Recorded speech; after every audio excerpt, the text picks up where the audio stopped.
is beautiful, Malaysia. You will love the colors of Malaysia, where the sun loves to shine on sandy beaches and clear waters with smiles on friendly faces. This land is beautiful, it steals your heart away. This land is paradise, only a smile away. The soul of Asia, the essence of Asia, in this land where dreams come true, Malaysia.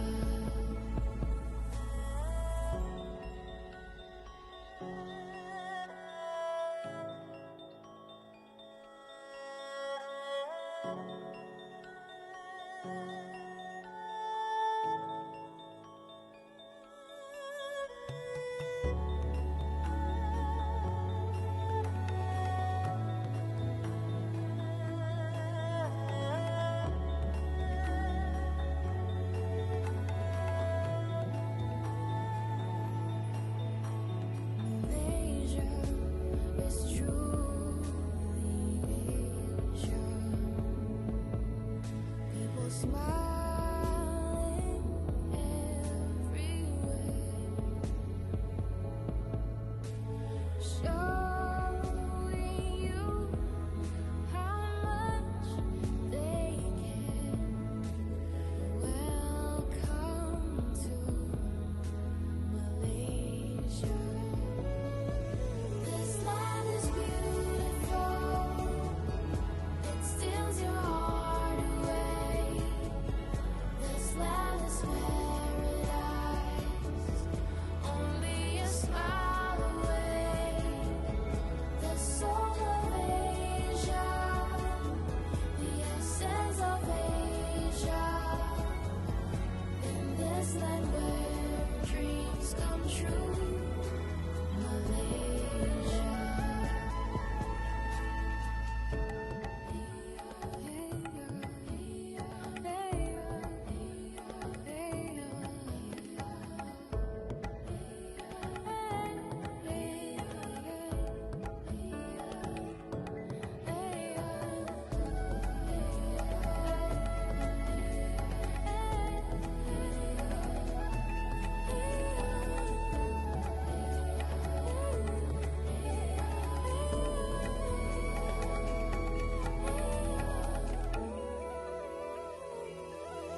This land is beautiful, it steals your heart away.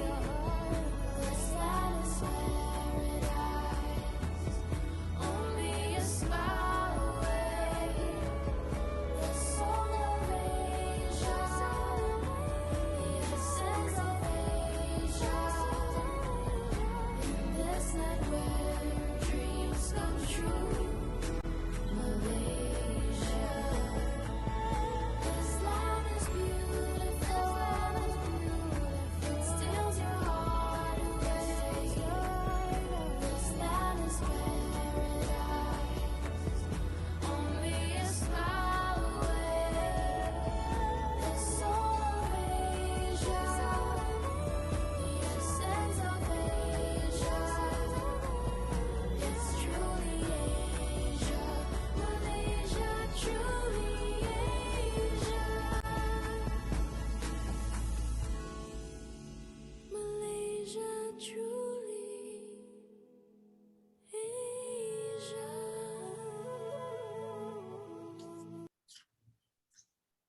Okay, cool stuff. Very relaxing video. Perfect to start coffee hour. So I hope you're enjoying your Tuesday. Happy Tuesday and happy Wednesday for Malaysia. Our speaker is all all the way in Malaysia. So that's the beauty about us having coffee hour virtually this semester. So before we continue, I would like to take a minute to thank all of you that join us every Tuesday and supporting Coffee Hour.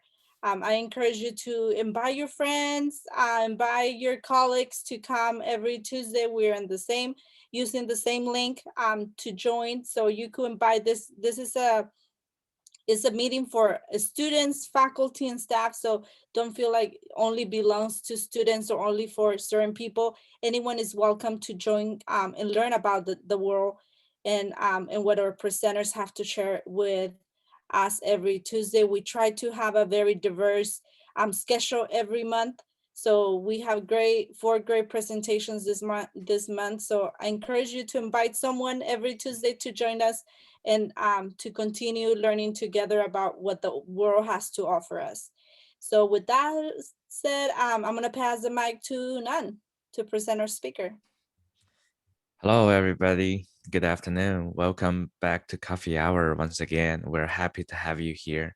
So today I have a really quick announcement, which is in preparation of potentially opening up the campus for in-person classes during the fall semester. International ambassadors, they're cooking up an on-campus event, which is called the Scavenger Hunt, to help new international students to get know more about the campus buildings in a fun way. It happens this Friday from 3:30 p.m. to 5:30 p.m. Okay, so with that said, today we have a special presentation. This country is very well known across the world for everything that defines it. I would like to share some fun facts before we jump in and give the speaker to present. First, some people they claim that Malaysia might has the richest uncovered treasure trove from a sunken ship. That the word has it, the Flora de la Mar, a Portuguese navy ship that was loaded with a lot of treasure, were sunk in the Malaysian region. So a lot of people are still treasure hunting these days. And the other thing is uh, I might murder this pronunciation, but the Petronas Tower in Kuala Lumpur were actually the world's tallest building until 2004. So these are just a few fun facts for Malaysia. Now let's, without further ado, hand over to Marissa, who is our guest speaker today, and tell us more about Malaysia. Marissa, go ahead. Thank you. Thank you so much for hosting this. Hello, everybody. Thank you for coming. And before I start introduce myself, I would like to show you another video that is more towards for like tourist spots and like what an overall view of like Malaysia as well. It's gonna be a 3-minute video, so just sit back and relax before I get into the boring stuff.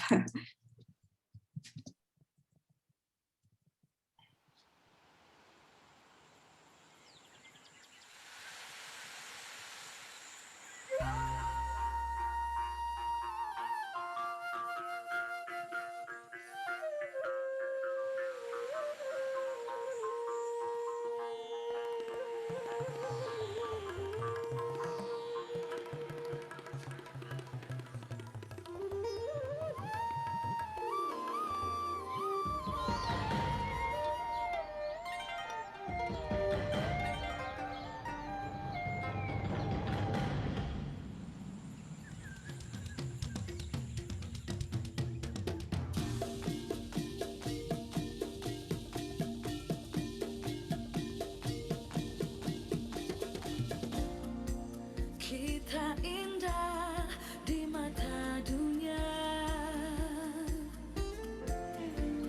hidup harmoni berbilang bangsa, wajah riang manis senyuman, sejahtera sealun senada sejiwa.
Segala bermula di sini, di Malaysia. Selamat datang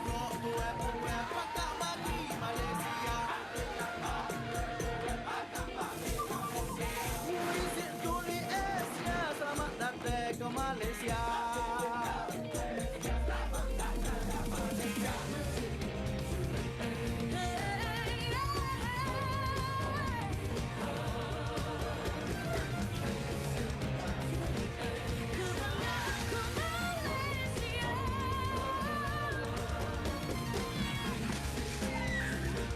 Nadi hati jiwa kita.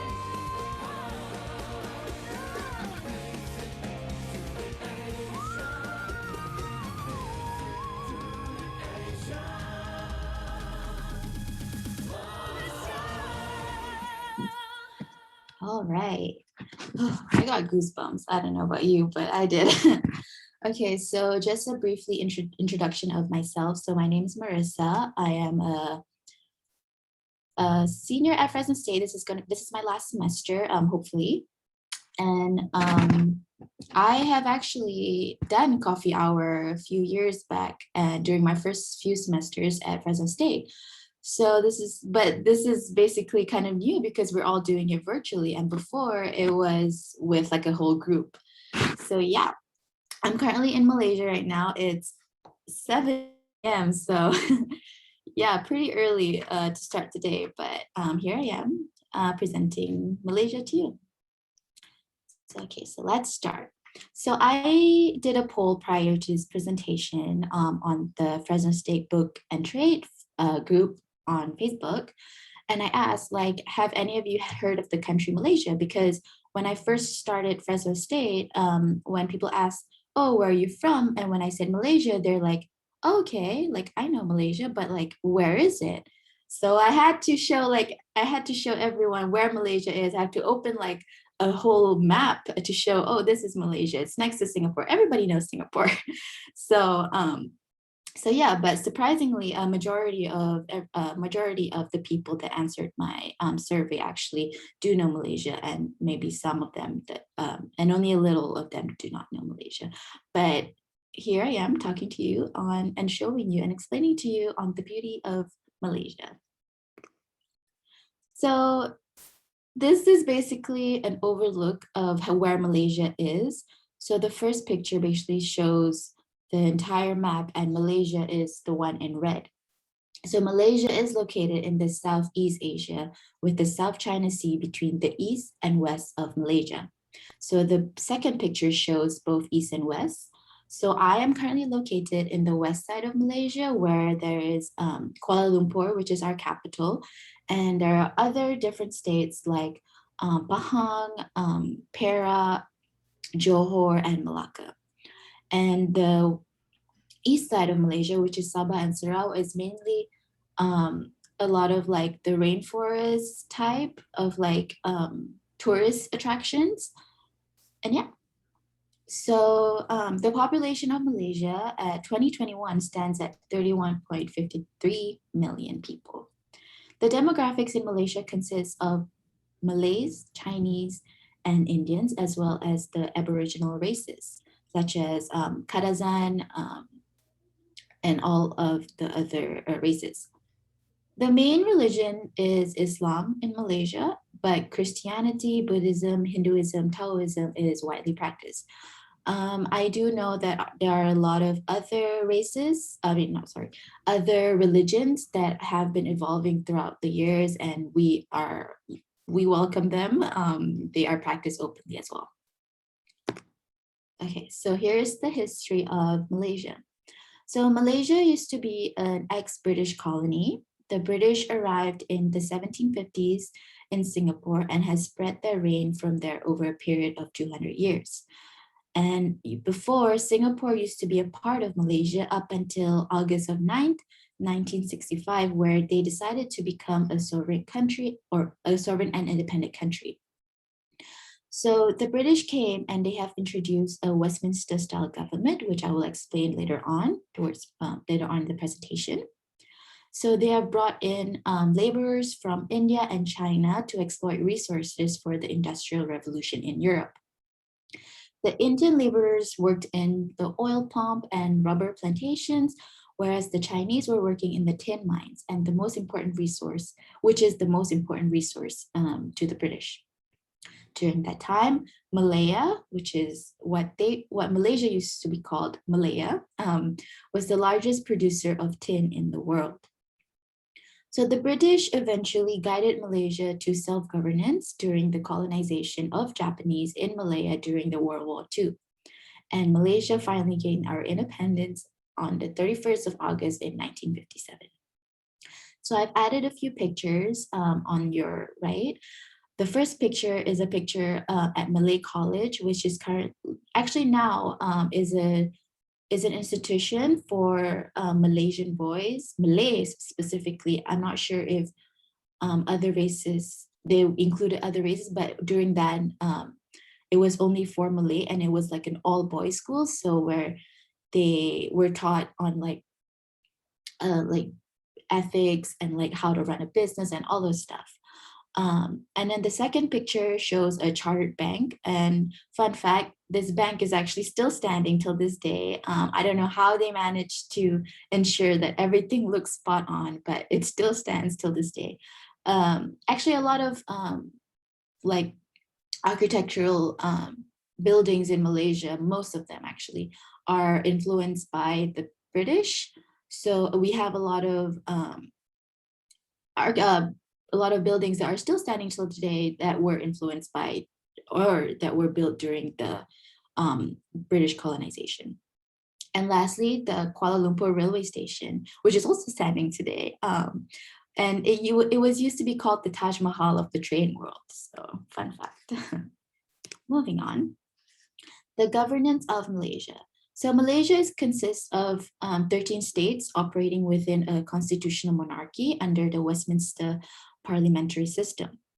The federal government of Malaysia adheres to and is created by the Federal Constitution of Malaysia, the supreme law of the land.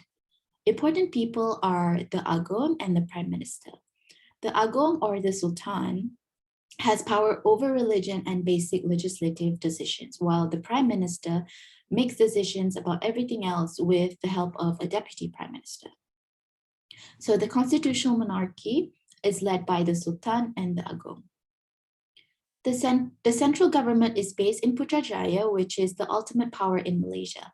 I live in Malaysia, so I live around 10 minutes to Putrajaya, and there's always, I always see like people coming in and out from like the government, like the area of the parliament, with like sirens and like police and all that stuff.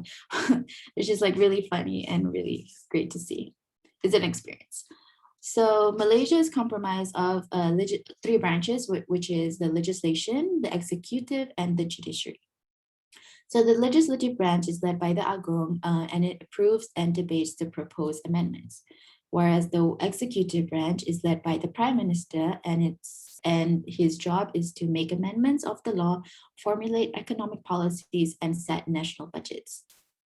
And lastly, the judiciary branch is heavily influenced by the British law, but as well as the Sharia law for Muslims. Moving on, Malaysian-made products. I'm pretty sure there are a few more Malaysian-made products till this day, but these are the few that have been well known globally and internationally. So first off, we are the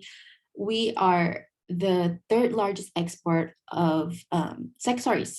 export of the palm oil in the world behind Indonesia. And we are the third largest to export rubber behind Brazil and Indonesia. And we are also the third largest gas reserve in Asia behind China and Indonesia. So we do have our own oil and gas plantations. We produce our own cars. So the two examples are the Proton car and the Pro Duo, which maybe you have seen in like different countries because it's exported globally. So now the fun part, a Malaysia travel guide. Okay, so like mentioned by Nan, the Petronas Twin Towers, you didn't butcher it, but it is pronounced the Petronas Twin Towers, or KLCC, which is short for the Kuala Lumpur City Center. So the Petronas Twin Towers is basically the heart and the gem of Malaysia. It is world ranked as the number 11 tallest building in the world. It is around 110 stories high, and it is a shopping and office space. So underneath, I think at like I think till the level, I think there's like 86 levels if I'm not mistaken. But underneath is all shopping malls, and then above is all office spaces. So they are also home to some of the attractions, which is Aquaria, which is an oceanarium, Petroscience, which is a discovery center, and the Sky Bridge, which is like an observation deck. The next tourist spot is the Batu Caves. It is a limestone hill that has a series of caves and is a holy place for the Hindu faith, one of the most important Hindu shrine outside of India. The shrine is dedicated to Lord Murugan, which you can see from like the statue up front. It is the focal point of the Tamil festival Thaipusam.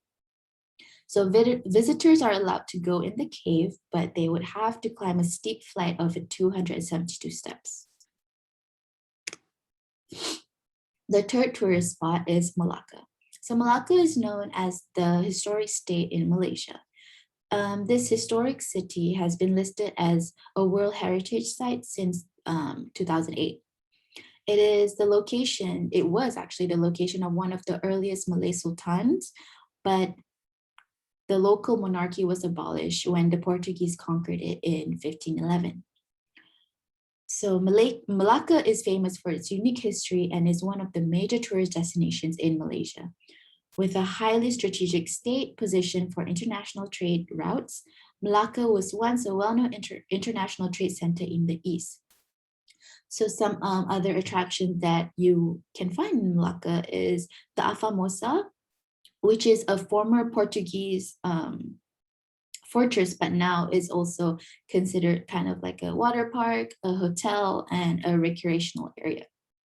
So the picture on the right is actually the remainings of the Portuguese fortress, and it is called the Afamosa. Okay, the next one is Pulau Redang. So Redang Island is an island located at Kuala Nurus district, Terengganu, Malaysia. It is one of the largest islands of the east coast of Peninsula Malaysia. It is famous for its crystal clear waters and white sandy beaches. It is one of the 9 islands which form a marine sanctuary park offering snorkeling and diving opportunities for tourists. Moving on. Aside from all the fun stuff, we do have the fun stuff for nature junkies. So our rainforest in Malaysia.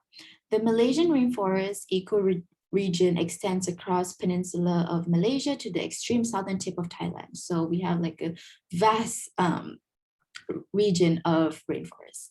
So Malaysian rainforest supports a vast diversity of plants and animal life, including approximately 200 mammal species such as the rare Malayan tiger, Asian elephant, Sumatran rhinoceros, Malayan tapir, gaur, and the clouded leopard. Over 600 species of birds and 15,000 plants. 35% of these plants are found nowhere else around the world. So one example is the Rafflesia flower, as you can see from the picture. So it is the largest flower in the world, and it is only found in Malaysia. The next is Mount Kinabalu. So Mount Kinabalu is the highest mountain in Borneo and Malaysia. With an elevation of 13,435 feet, it is the 3rd highest peak of an island on Earth and 20th most prominent mountain in the world by topographic prominence. The mountain is located in Ranau district, which is the West Coast division of Sabah, Malaysia, and it is protected as the Kinabalu Park, which is a World Heritage Center. And I think you're able to hike this mountain, but the last time I checked, only 130 people are allowed at the mountain once a day. Okay, now the food scene in Malaysia. So Malaysian cuisine consists of cooking traditions and practices found in Malaysia and reflects the multi-ethnic makeup of its population. So since we have a very diverse culture and race, our food is also very diverse. It is a result of historical migrations, colonizations by foreign powers, and its geographical position within its wider home region. So Malaysia's culinary style until this day is primarily traditions from its Malay, Chinese, Indian, Indonesian, and ethnic Borneo citizens, with a light influence from the Thai, Portuguese, Dutch, Arabian cuisines, and British cuisines. The result is a symphony of flavors, making Malaysian cuisine highly complex and diverse. So the first picture is called the roti canai, which is kind of like a pancake, but instead of cooking it on like a griddle, it's cooked on like a teppanyaki style griddle.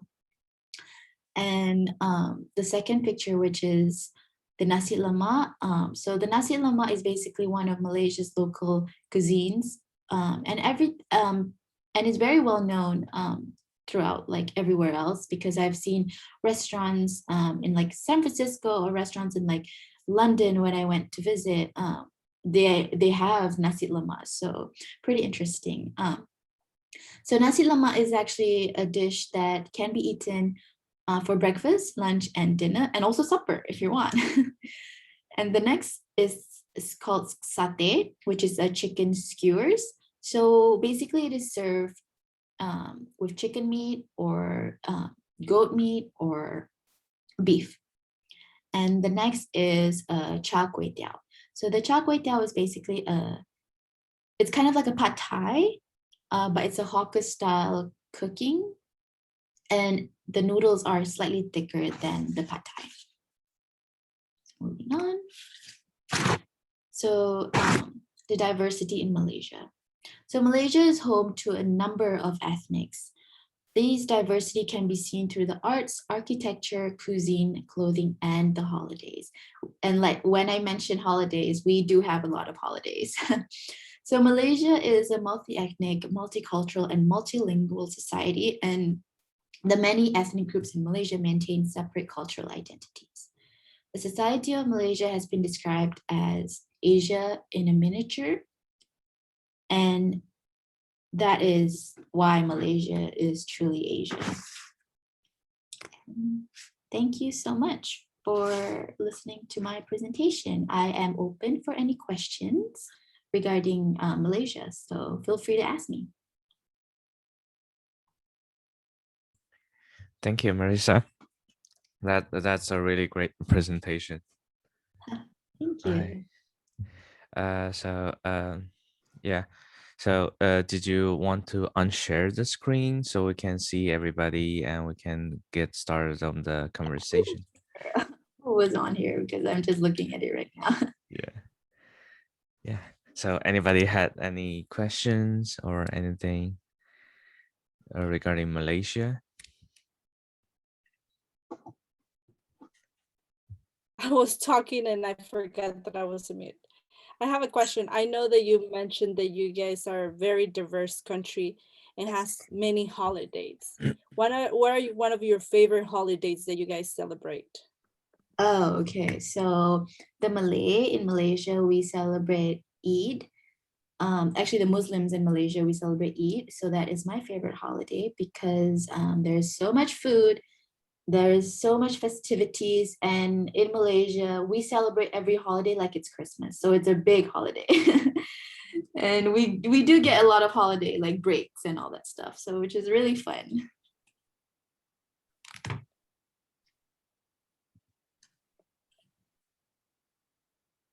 Thank you. Another question that I have, I know that you're in Malaysia right now. Correct. How are you dealing with being virtually and being connected with Fresno State? How do you stay connected with Fresno State?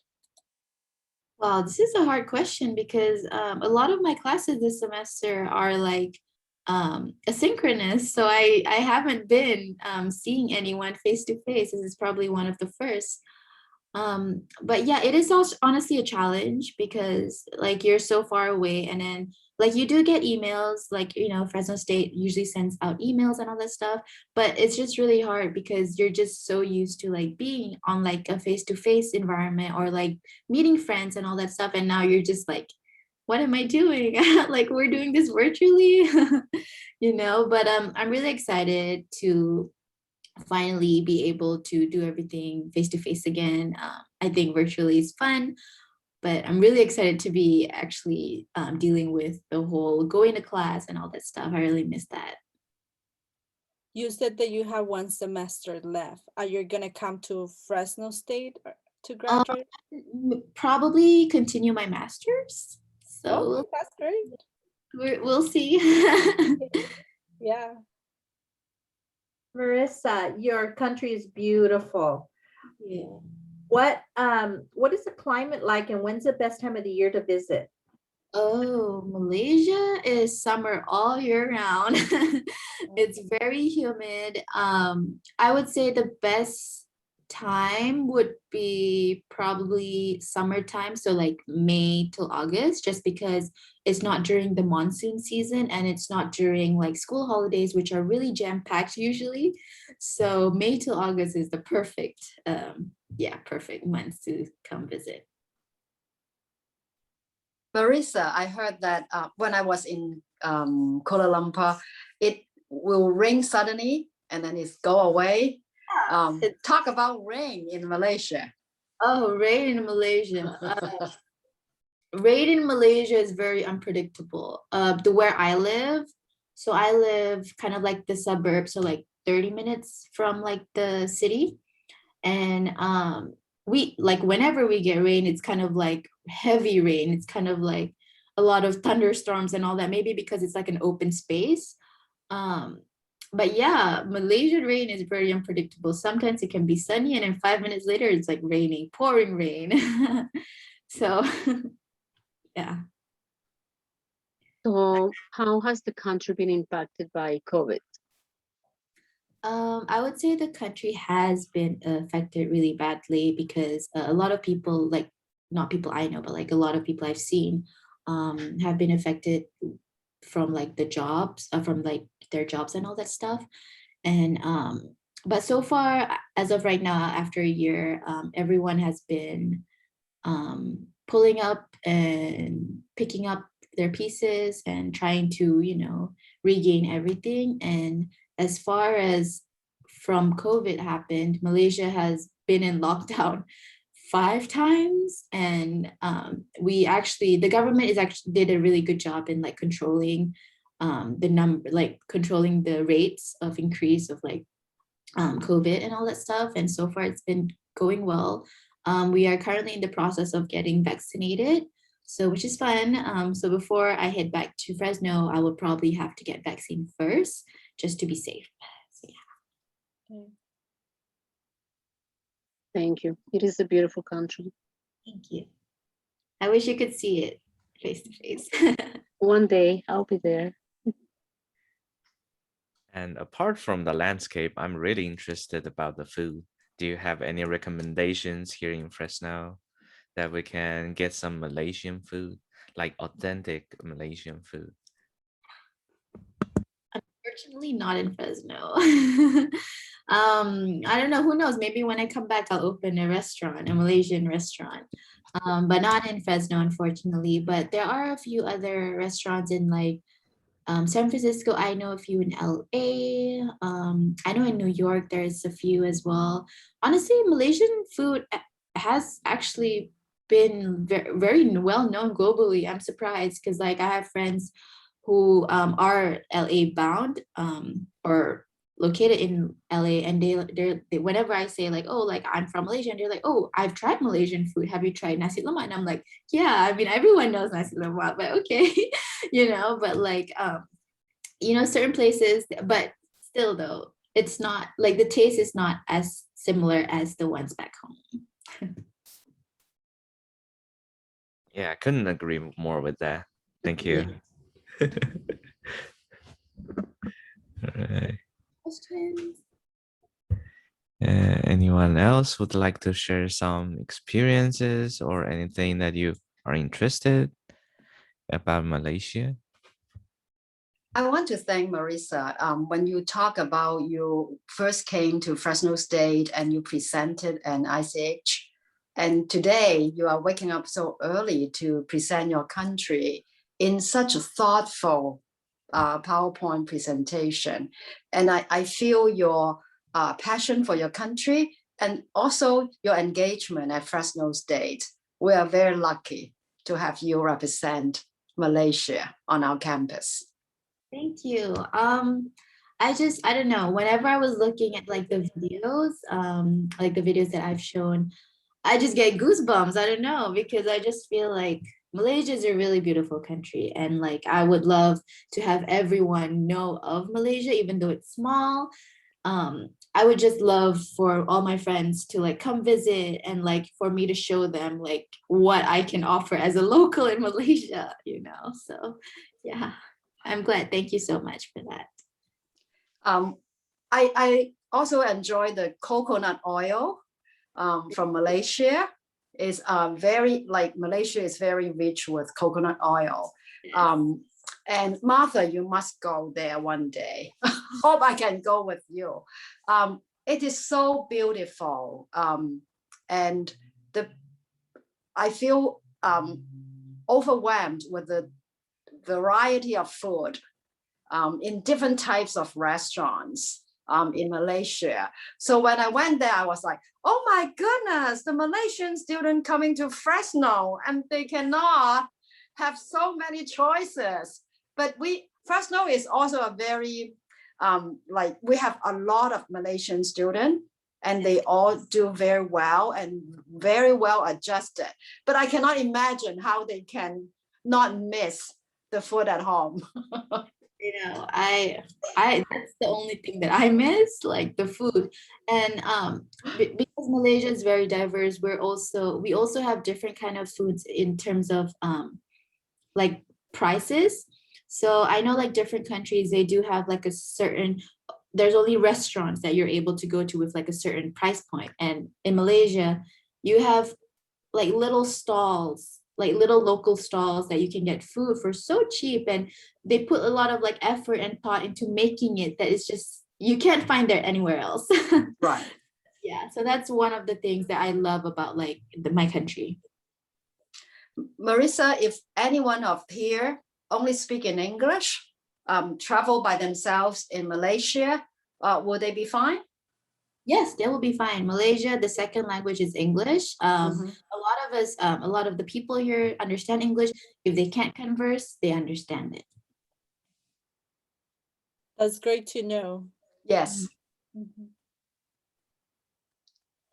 All right. I know we promised Marissa that we will let her go a little bit early because she has class. I'm here. So we want to give her a break. So how about a group picture? So I will give you the opportunity to open your mics for, not your mics. Oh, if you Camera.